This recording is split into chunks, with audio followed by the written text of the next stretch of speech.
ညီမတို့ရဲ့လျှမ်းထက်ကျဲရတနာဆိုင်ကတော့ဒီနေ့စီတိုနာဟိုတယ်မှာလာရောက်ဖွင့်လှစ်ထားပါရဲ့ရှင်ဒီနေ့ညီမတို့ခင်းချင်းထားတဲ့ပစ္စည်းလေးတွေကတော့ပလဲရေပေါ့နော်နေ့စဉ် daily ဝတ်လို့ရမယ်လက်ဝတ်နာလေးတွေရယ်ပြီးတော့ luxury ဆန်နဲ့ဆွဲကြိုးလေးတွေရယ်ပေါ့နော်ဒါပွဲတက်ထိဝတ်လို့ရတဲ့ပလဲဆွဲကြိုးလေးတွေလည်းပါပါတယ်ရှင်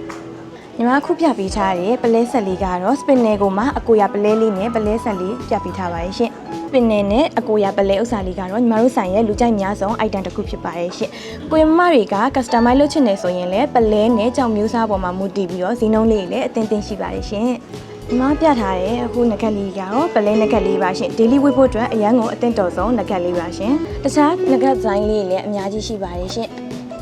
အခုညီမပြထားတဲ့လက်စွပ်လေးကတော့ spinner ကိုမှအမြင့်လိုင်းလေးကနေပြီးညီမပြပေးထားပါတယ်ရှင်ဒါလေးကတော့ spinner နဲ့သွေးကြောက်လေးကိုမှတန်ကြိုးလေးနဲ့ဆွဲကြိုးလေးခတ်ပေးထားပါတယ်ညီမအခုပြပေးထားတဲ့ spin နဲ့ကြောက်တလုံးနဂတ်လေးတွေကတော့ညီမတို့ဆိုင်မှာပေါ့နော် customize လုပ်လို့ရတဲ့နဂတ်လေးတွေပါဇုံလိုက်ဝတ်ချင်တဲ့သူတွေအတွက်ဆိုရင်လည်းအဆင်ပြေတယ်လို့ပေါ့နော်တစ်ဖက်တည်းအပေါ်ဝတ်နှစ်ပေါက်လေးတွေအတွက်လည်းဝတ်လို့ရပါတယ်ရှင်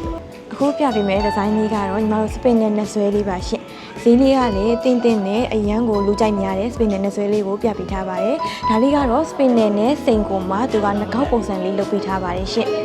ညီမတို့ရဲ့ဆိုင်လိပ်စာလေးကတော့တိုင်း City Jewelry Mall Level 3မှာဖွင့်လှစ်ထားပါရဲ့ရှင်။မနက်ကို10:00နာရီကနေပြီးတော့ညနေ9:00နာရီထိဖွင့်လှစ်ထားပါရဲ့ရှင်။အင်္ဂါနေ့တရက်တော့ညီမတို့ရဲ့ဆိုင်ပိတ်ပါရဲ့ရှင်။ဆိုင်မှာကကြတော့ spin နဲ့ပလဲပေါ့နော်။ customer ရဲ့စိတ်တိုင်းကြကိုမှထည့်ခတ်ပေးပါရဲ့ရှင်။ဒီဇိုင်းလက်ရာတည်တက်ပြီးတော့ customer စိတ်တိုင်းကြဖြစ်ဖို့အတွက်ကိုလည်းအမခံပေးပါရဲ့ရှင်။ညီမတို့ရဲ့လျှမ်းထက်ကျဲရတနာဆိုင်တိုင်း City မှာရှိတဲ့ဆိုင်လေးကိုလည်းလာရောက်အားပေးဖို့ဖိတ်ခေါ်ပါရဲ့ရှင်။